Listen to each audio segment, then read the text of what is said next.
sound. ఒక ప్రకటన రాయండి. ఇశ్రాయేలు గోత్రాల ప్రధానులను, 1000 మందికి 100 మందికి అధిపతులైన సేనాధిపతులను, న్యాయాధిపతులను, యాజకులను, లేవీయులను, సైన్యాధికారులను, ప్రజల పెద్దలను, వీరందరినీ గిబియోనులోని గొప్ప ఎత్తైన స్థలానికి, ఇశ్రాయేలు దేవుడైన యెహోవాను ఆరాధించుటకు సమకూరమని పిలవండి.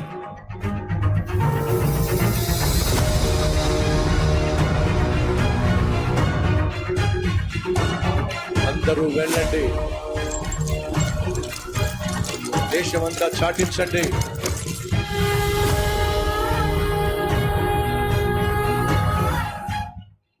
సొలొమోను రాజు ఆజ్ఞ ప్రకారం యాజకులను, లేవీయులను, శతాధిపతులను, ఇశ్రాయేలు పెద్దలను, గోత్రాధిపతులను, 100 మంది పైన 1000 మంది పైన అధిపతులను, పెద్దలను గిబ్యోనులోని మహా ఎత్తైన స్థలమునకు సమకూరమని రాజైన సొలొమోను ఆజ్ఞాపించుచున్నాడవో.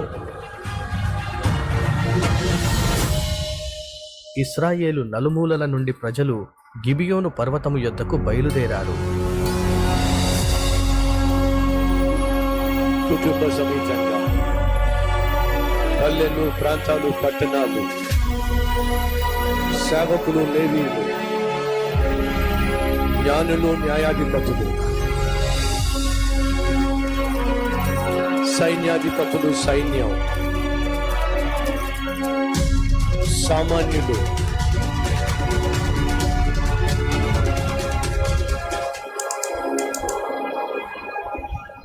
గిబియోను 8 కిలోమీటర్ల దూరంలో ఉన్న ప్రాంతానికి మహాసంద్రపుగా వస్తున్నారు. సంతోషంతో, సంబరాలతో.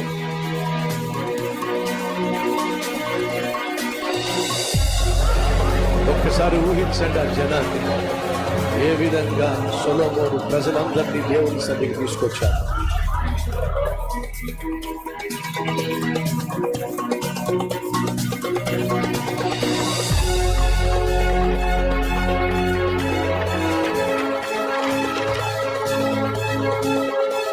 చెప్పులు తీసేసి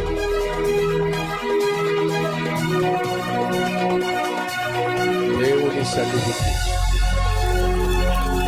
దీనత్వంతో వచ్చి వధించటానికి కోరారు. అక్కడ గిబియోనులో సొలొమోను ప్రభువుని ఎదుట వంగి ఆరాధించెను. ఇత్తడి బలిపీఠము అగ్నిజ్వాలలతో జ్వలించుచుండెను. ఇశ్రాయేలులందరూ ఏకముగా భయభక్తులతో సమకూడి ఆరాధించారు. ఆ రాత్రి దేవుడు కలలో ప్రత్యక్షమై,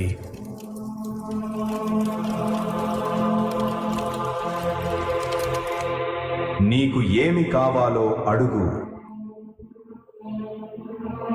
ప్రభువా,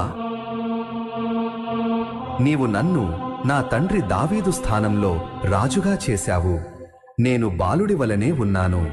నీ ప్రజలను నడిపించుటకు జ్ఞానం, మంచి చెడులను గ్రహించే వివేకము దయచేయుము. సొలొమోను మాటకు సంతోషించిన దేవుడు అతనికి గొప్ప జ్ఞానము, ధనము, కీర్తి అనుగ్రహించాడు.